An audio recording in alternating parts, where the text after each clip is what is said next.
Christmas అనగానే మనకు గుర్తొచ్చేటివి lights, carols, Christmas కు సంబంధించినటువంటి చెట్టు, క్రిస్మస్ కు సంబంధించినటువంటి కేక్ మరియు క్రిస్మస్ కు సంబంధించినటువంటి క్యాండిల్స్, ఇలా చెప్పుకుంటూ పోతే పిండి వంటలు, తర్వాత క్రొత్త బట్టలు, ఇలాంటివన్నీ గుర్తొస్తుంటాయి.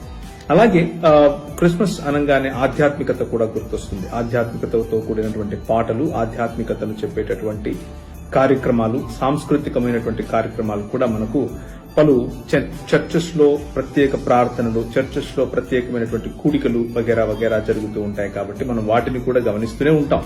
అయితే మనం మాట్లాడుకుంటున్నటువంటి అన్ని కూడా ఒక ఎత్తు అయితే, బైబిల్ చెప్పేటటువంటి నిజమైన క్రిస్మస్ కు సంబంధించినటువంటి అంశము కూడా ఇంకొక ఎత్తు. దాన్ని నేను మీ ముందుంచే ప్రయత్నం ఈ రోజు చేస్తాను.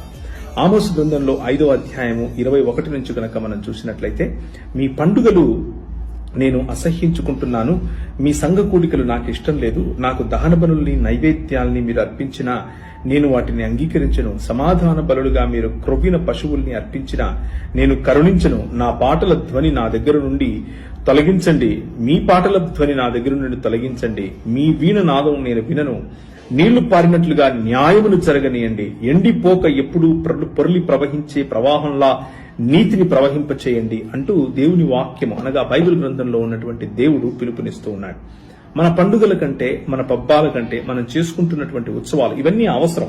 పండుగ అవసరం, పబ్బాలు అవసరం, అలాగే ఉత్సవం అవసరం, మనుషులందరూ కలవటం అవసరం, సాంస్కృతిక కార్యక్రమాలు అవసరం, మనం చేస్తున్నటువంటి ఆల్ నైట్ ప్రేయర్స్ అవసరం, మనం చేస్తున్నటువంటి భజనలు అవసరం, మనం చేస్తున్నటువంటి క్యారల్స్ అన్ని అవసరమే. కానీ వాటన్నిటికంటే ఎక్కువ ప్రాధాన్యతను దేవుడు, లేకపోతే బైబిల్లో ఉన్నటువంటి వాక్యము నీళ్లు పారినట్లుగా న్యాయాన్ని జరగనివ్వండి అంటూ న్యాయమునకు, అలాగే ఎండిపోక ఎప్పుడూ ప్రవహించే ప్రవాహంలాగా నీతిని ప్రవహింపచేయండి అంటూ నీతి న్యాయములకు పెద్దపీట వేస్తున్నట్లుగా దేవుని వాక్యం అనగా బైబిల్ మనకు తెలియజేస్తుంది.